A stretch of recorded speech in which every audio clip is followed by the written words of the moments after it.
Hey everyone, before we get the game going, I just want to make a quick announcement. I'm going to be doing a custom map King of the Hill event this Saturday, April 25th at 8 a.m. Pacific, 11 a.m. Eastern, 3 p.m. UTC. It will be streamed on my Twitch channel. As you can see on screen, it is twitch.tv/RUI. It will be specifically for custom maps, and it will be in 2v2 format. So if you would like to participate, just come on by. Just make sure you have a Twitch account and join the queue in the Twitch chat. The maps that are going to be featured are, the majority have been made by me, and they are as follows. The first one's going to be Exclusion Zone, an interesting split map where you have cliffs down the middle that you cannot cross and need to go basically around the sides of the map to access your opponent's fort. The next one's going to be Vergon, initially designed as a 1v1 map, but just barely big enough to facilitate 2v2. It'll have 3 outposts only, and it's kind of an interesting play. It's a very new map, still up to changes. The next one is Sandtrap. I had a custom map feature on this one before. It is mostly empty in the middle with a couple of balloons and credit boxes, and again, you're gonna have to go around the outsides of the map to be able to access your enemy fort. Next is Labyrinth by Hawk485. That is a fairly standard up and down map, but it has blocked paths that you may not fly through or pass through. As you can see in the middle, all those green protrusions of land you can't actually fly over, so it creates some very interesting paths and some very interesting games. And lastly, the last map in the map pool is Canopy, which is another map that I've created that has several paths, a couple tree areas that you can hide units in, and just an overall a bunch of different ways that you can approach to take your enemy outposts and approach your enemy fort. So that's about it, guys. Again, the custom map King of the Hill event is going to be this Saturday, April 25th. I'd appreciate if you could come by, participate, and just spectate and watch if you have a little bit of time to talk in Twitch chat and just enjoy some great AirMech action. And without further ado, we will get to our game. Alright, here we go. This is a ranked 2v2 on Nesthorn between the Carbon team in the upper left. It is ashsoul in the Police Striker and JasperMcFly in the Nexus Warthog, and their opponents, the green team in the bottom right. It is D3adSku11y in the Void Osprey and Russo234 in the Tomcat. No, Shark Helix? Is that the Shark Helix? I think that's the Shark Helix. Yeah, there is no Tomcat Helix. It's just, I think, Apache Helix.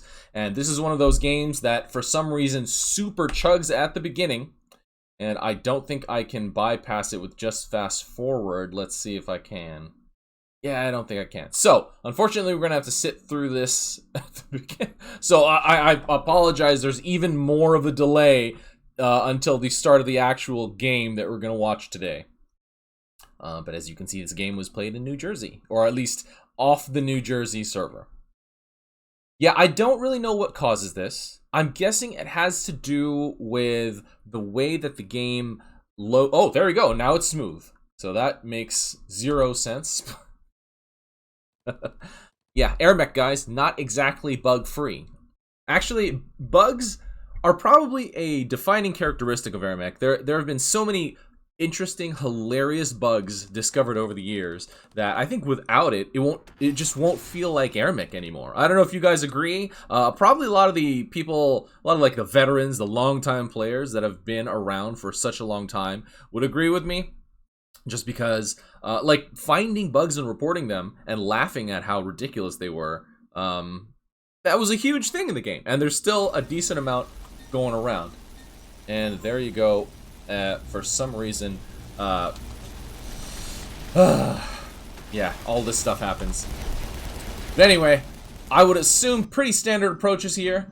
D3adSku11y waiting for creeps. Oh, actually killed a T-45 over here, and it looks like, Russo is AFK. That is always very, very scary when you're playing a ranked game and your teammate just all of a sudden, you know, you realize, oh, did they have to, you know, step out or something like that? Okay, but Russo does come back to the action, so green team is just a little bit behind the carbon team in the action right now, just about to take their first outpost, whereas carbon team about to take their second right now. So I'd say green team is a good 15 to 20 seconds behind, but on Nesthorn it's not going to be a humongous deal, I would think. And that player switch with the fog of war or local player fog thing, seriously really weird. But carbon team bunkering infantry, securing their outposts, which is, I guess, pretty important on Nesthorn. Low cost. Oh, and D3adSku11y gets a little bit distracted, I guess, and does not fly back to his post. Oh, and Russo getting focus fired by the carbon team over his post. So the carbon team with a team wipe right now, a very big opportunity, especially on a map like this. And instead of going for the post, they're going to go for the units, which is probably a good play. To kill a couple is fine here, but oh no, ashsoul gets finished off by an armadillo, and it's JasperMcFly barely getting away here. Not really familiar with all these players. Obviously, I've seen Russo234 in a previous cast or two. D3adSku11y, I think I've spectated him once or twice. Decent skill. JasperMcFly rings a bell, and ashsoul I don't think I've ever seen. But yeah, I would say that the overall skill level in this game is probably about mid to high in that range. Russo definitely a very skilled player. You know, might not be able to compete with the likes of a Pro or Red Dog or something like that, but still very decent, can hold his own in most games, I would say, from what I've observed. And ashsoul getting finished off. See, very so I guess the point being, you're gonna see a lot of things that you won't see in other casts that I usually do. Mostly because a lot of these deaths so far have been kind of due to, you know, inattention, slower reaction. And not to knock on these players, they could probably tear me apart in any of these games, as I am stupid rusty and have extremely slow reaction time. But yeah, I think this is more of a learning experience to watch from this kind of thing, because you are going to see deaths that you won't normally see in the really high tier matches that I typically cast. But D3adSku11y taking cover in his own units, so that is one of those techniques that you definitely want to take advantage of. And they are going to just keep piling the artillery, I would think, over here. JasperMcFly trying to air to ground here, and would actually eventually work, considering that there are no healing units there. It's just the Osprey. A couple of shooters being sent over to the mid. I don't know how useful that's going to be for the carbon team. I guess they're eventually going to be able to clear it. If the green team does not scout that they're doing that, they might be able to grab mid and hold it. But there's a lot of units over here for the green team, so they could kind of approach however they want at this point. 37 to 45, so the carbon team's actually head in upkeep, which is kind of funny to see. Looks like we have a couple of unit drops over here by JasperMcFly, dropping the creeps on the low ground, I guess, to protect them, finishing off the Dillo first, whereas the Warthog is easily able to do. Russo coming back to respond, and D3adSku11y actually finishing off the shooters that were dropped over here by, I think that was, oh, actually I'm not sure, because they were sent on capture, I think. And now we do have some, okay, a Ratchet and a Seeker moving out, where ashsoul getting finished off here. I would think those units that I just pointed out were probably on follow command. Follow command, very popular among, for the lack of a better term, high-tier light unit spammers. I really don't know what else to call that at this point, but for that technique, the guys that tend to do that are better at it, usually just basically have everything on follow, which, you know, the more and more I see it, the less and less I agree with the follow command existing to begin with. I never liked the addition personally, because I didn't really think it, like, embodied the spirit of the game and how it needed to be controlled. I guess a lot of people can argue against that, but yeah, you know what? I'm gonna drop it. Let's focus on this action. JasperMcFly dropping a Gemini and gonna finish off a Longhorn over here. Gonna be oh no, does not stay and commit to that kill, and actually leaves the Gemini for the green team to finish off there. So that is kind of strange. I would have expected him to pick up the Gemini on his way out there, because it's not that big of a deal. Okay, we do see a little bit of leapfrogging out here by Russo, trying to, you know, grab middle outpost. And a couple of gaddies and stuff. So the green team is actually ahead now in upkeep, 49 to 57. The carbon team is actually upkeep capped because the artillery have been able to neutralize this top right outpost. And have they reallocated? No, they're all pretty much sitting over here. These units can definitely be rearranged, but does it really matter that much? Not really that big of a deal. Okay, now we do have a decent-sized unit push coming out here by the carbon team. I don't think these players are really aware of the move that is typically done, where you leapfrog from, you know, this arm over here over the gap to the outpost to attack the outpost, or the lesser known, which I basically never see any high tier players do, which I'm a little bit disappointed about, is the gap from here to here. You never see that jump, mostly because you have to spend a lot of time ferrying, and you're very, very exposed here in the middle of the map. You're going to take a lot of focus fire and all that stuff. Russo dropping heavy mines way, way late. That's not going to be able to take care of them, but does get a kill on ashsoul, and without supporting mechs over here, just JasperMcFly. Oh, okay, so the carbon team's units are very, very split. They will probably get neutralization here, but without the, you know, the mech support and the mechs stopping this push, they're going to run into all the green units, and Dead Scully here is the Osprey able to heal up whatever they're going to encounter, whatever they're going to run into. Oh, but gets finished off by the enemy Seeker. So now Russo all by himself, and this is kind of madness. 46 to 49, very, very, very even right now. And the green team and the carbon team's units are just going to be passing each other. The carbon team actually has more units, and their units are actually starting to get more unified as these units down here. Oh, okay, now the majority of them are dead, so that was an irrelevant statement.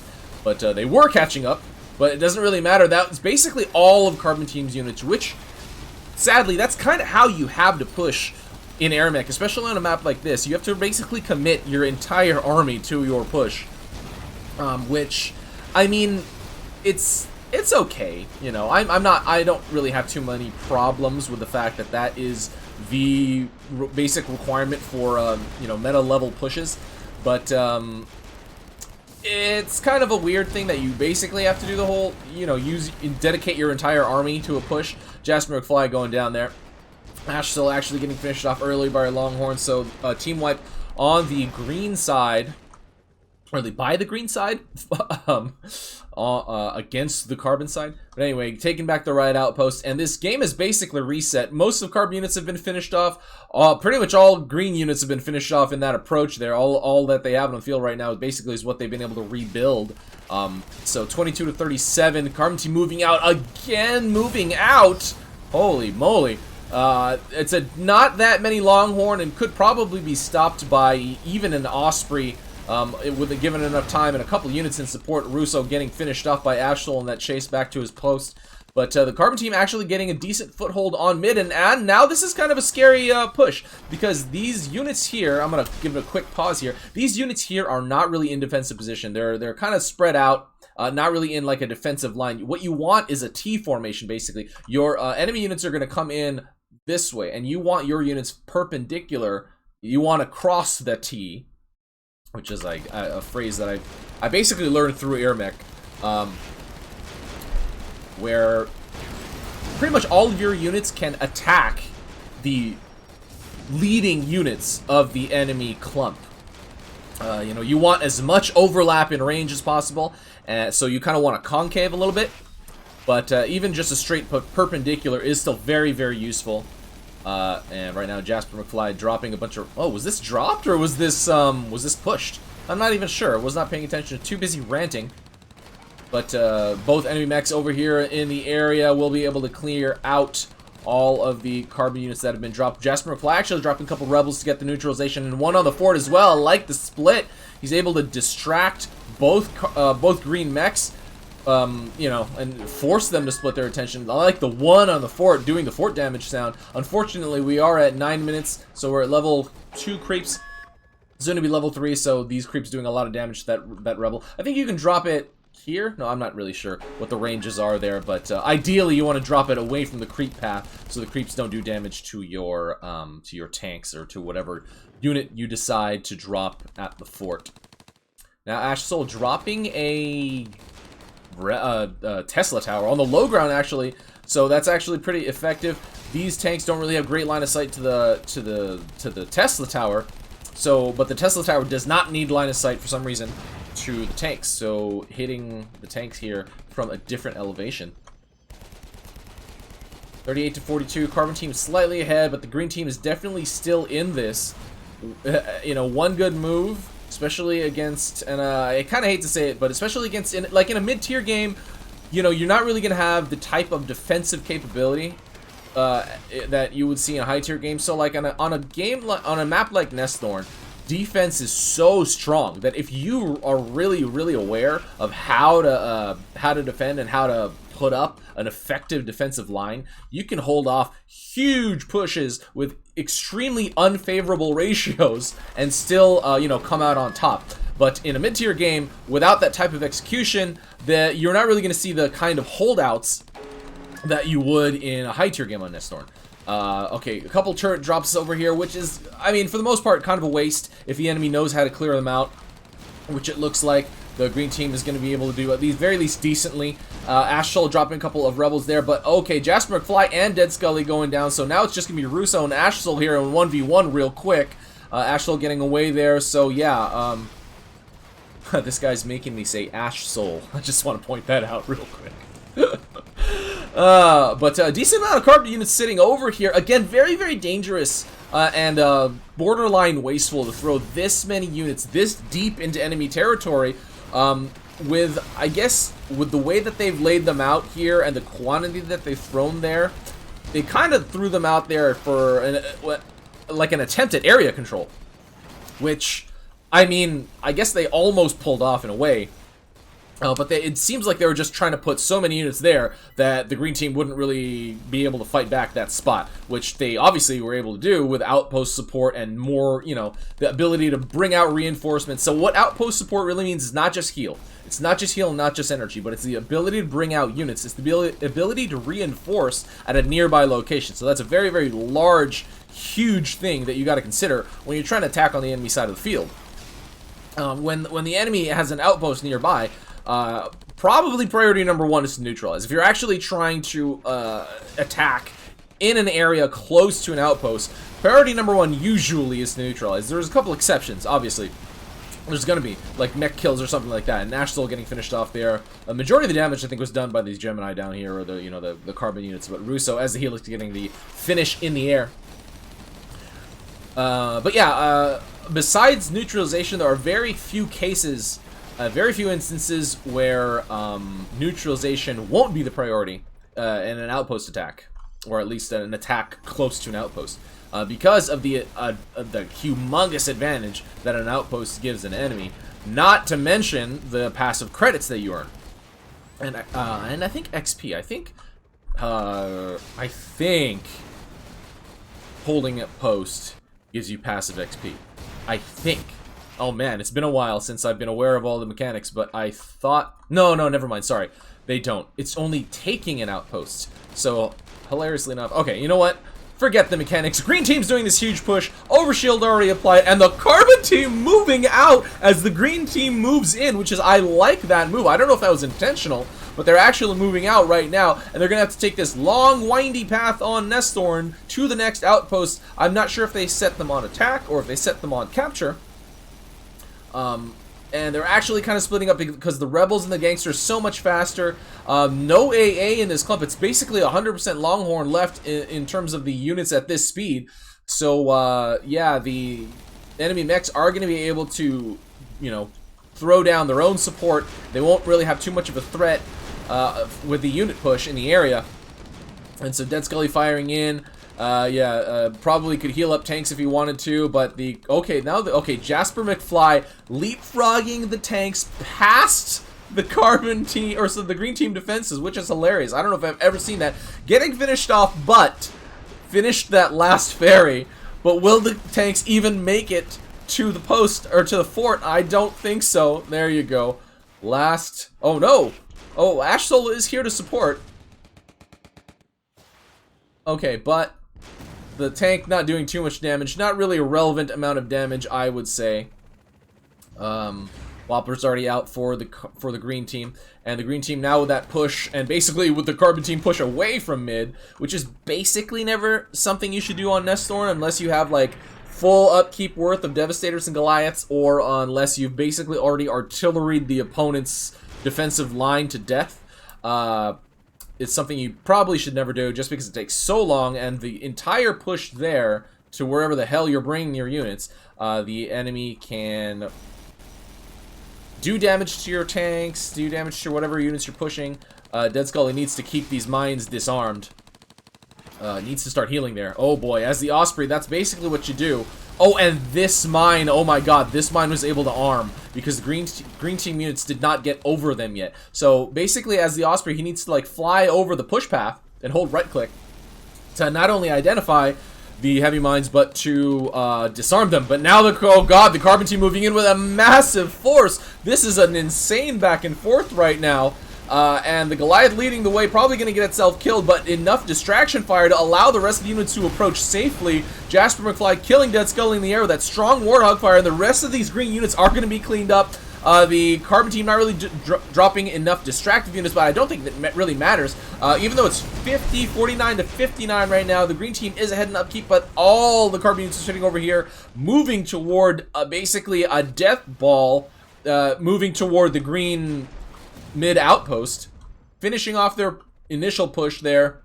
And the green team has a little bit of work to do. They definitely need to get a defensive line here going, and what they want to do obviously is what I said before, a concave right here, right at the end of the choke point. And the carbon team has the option to ferry. I don't think they're going to do that. I'm still, again, disappointed. If anyone's watching this and you play on Nesthorn, do this ferry right here, because before they get here, you can stop them here and ferry over here and go straight to fort, or go straight to this outpost, or go straight to this outpost. It's a lot of options. And, you know, if you've baited the enemy to dropping all their defenses here, then it has a decent chance of success. Again, it's Nesthorn. I'm not gonna deny that it's still Nesthorn. Okay, the green team moving out, but again, a lot of heavy mines down for the carbon team. Is Dead Scully going to do a flyby, holding right click, to get these heavy mines identified and disarmed? It's a huge portion, and he only has to disarm them to the point where a unit rolls over them, and the Buster rolling over the first one. Okay, the green team will be okay if they have their individual 1Z, 2Z units roll over the heavy mines. That way the heavy mines AoE splash damage won't like disperse to the remainder of the you know, of the push units, and you know, be as effective as they could be. That's kind of what heavy mines do. If they only kill one tank, it's not really worth it. Well, I guess technically it is worth it, but they don't have the capability of killing just one tank and one. And the carbon team is counter pushing in. Why? Why are they doing that? They should keep their units back here in the defensive line. So the green team basically just steamrolls. No, steamrolls is definitely the wrong word there. But you know, pushes into them and soaks up all the damage. The carbon team is moving back. That is very strange. Russo getting a kill on JasperMcFly. The Helix getting a kill on the Warthog. The green team now, I guess, worried about heavy mines, but what are they going to do about it? The only thing they can really do about it... Okay, there you go. Dead Scully, hopefully he realizes he... No, I guess he doesn't realize that he can disarm mines with his Osprey. Again, something that I don't agree with. That ability that's just too damn convenient for an Osprey. And not only does it make it too broken, but it makes Osprey a little bit too required in team games. Only because of the extreme meta state of the heavy mine. If it was less important, if the unit was less important, then it would be less major, which is a terrible you know, factor of balance. I really hate that that's a thing, that that balance. That specific counter abilities are more important in certain patches, in certain balance eras, where the units that they counter are way more important and powerful. If for some reason any mech could make Longhorn health instantly drop down to half, then it would be basically the most important mech in the game. Even though you could switch to Gemini or Armadillo whenever, like, it's just that's how ridiculous that kind of thing is. So Carbon Team trying to get a neutralization on mid. Probably, even if they get it, it wouldn't be that relevant. They don't really have any unit presence over here. They can't keep it neutral. They can't get us around. They don't have any creeps to take the outpost and then potentially drop defenses. They couldn't anyway because they're upkeep capped, so they can't have anything in their build queue for the most part unless that orange number was created because of their build queue, but I highly doubt that at this point. Green Team now moving in. Are they moving in? What they could do, or I guess what they could have done when their units were over here by mid, was to ferry over here first, which admittedly takes a long time. Whoa, and Russo getting a kill on JasperMcFly once again. But less heavy mines in the area. The Osprey, okay, now realizes that he can do that, or at least now finally utilizing that ability. And it doesn't look like there are many heavy mines left for the Carbon Team. So the Green Team could actually push in. With this ratio, they would probably succeed, especially if a distractive unit was dropped first at the right time. Oh, okay. Oh, wow. Russo at level, well, whatever level he needs. He doesn't even use Lifter. So level 15 can carry 4 Longhorn, which is hilarious. And D3adSku11y now. Okay, actually they are moving to this outpost. Didn't realize that. How many Whoppers do they have on the field here? A lot.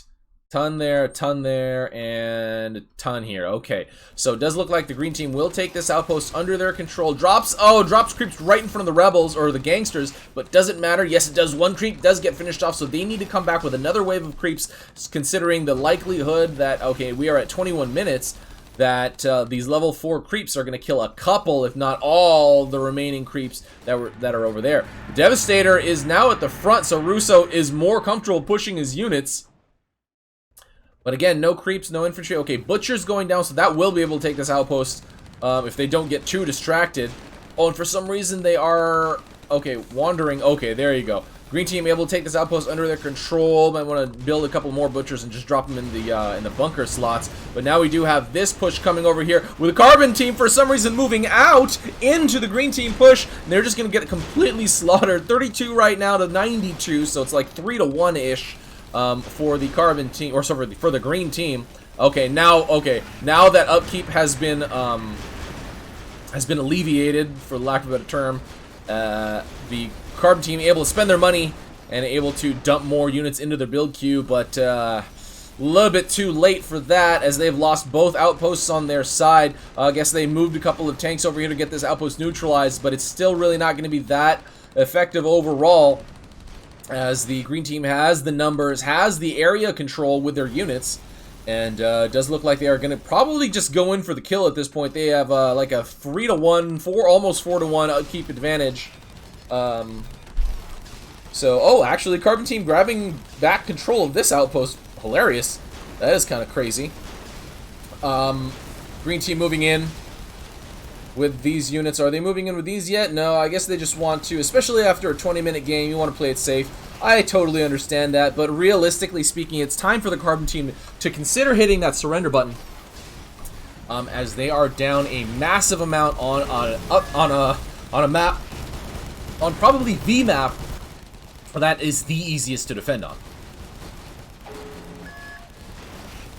A little bit more damage going down on the Carbon Fort by those green Longhorn. The Devastator staying alive for now. D3adSku11y grabbing it before it, well, I mean, it wasn't almost dead, but relative to its overall health, it didn't have much left. Trying to heal it up now, but will use a ton of energy. No energy guardians on D3adSku11y. Healing up Russo, hilariously. But yeah, it's basically time for the Green Team to push out at this point. There's nothing that the Carbon Team could really do.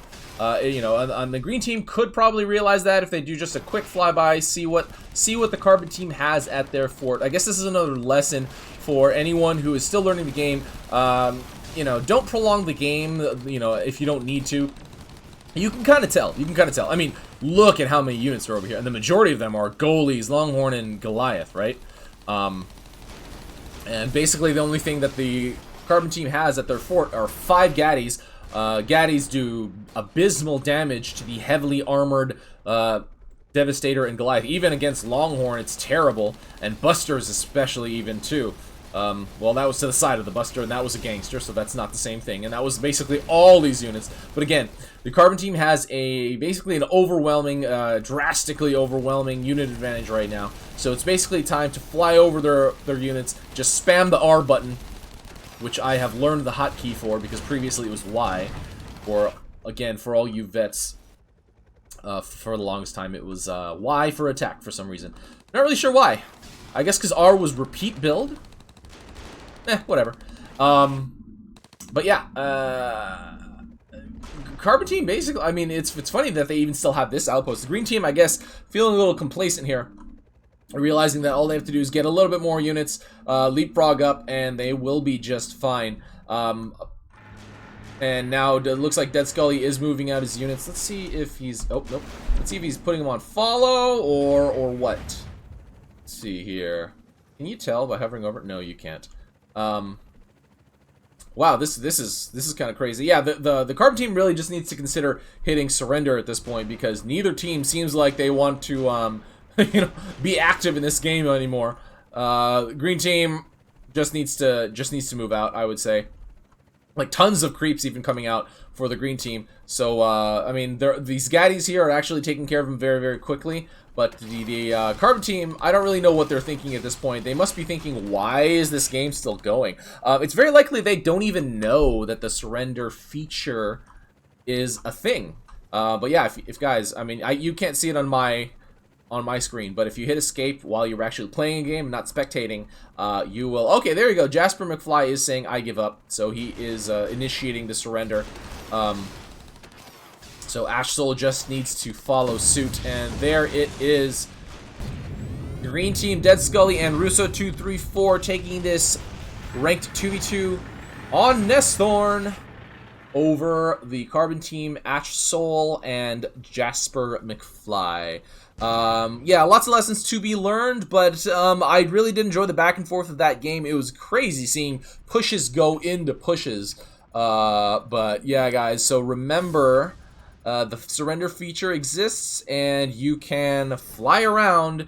Just do an assessment at the end of the game for what your opponent has, and you can pretty much easily determine that is all you really need to do.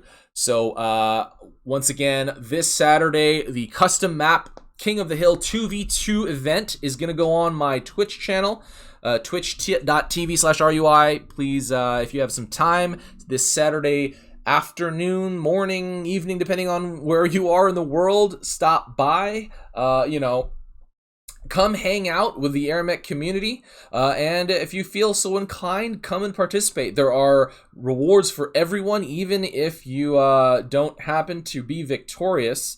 There are still 500 diamonds in it for you. I will put the link to the AirMech wiki page with all the details in the video description.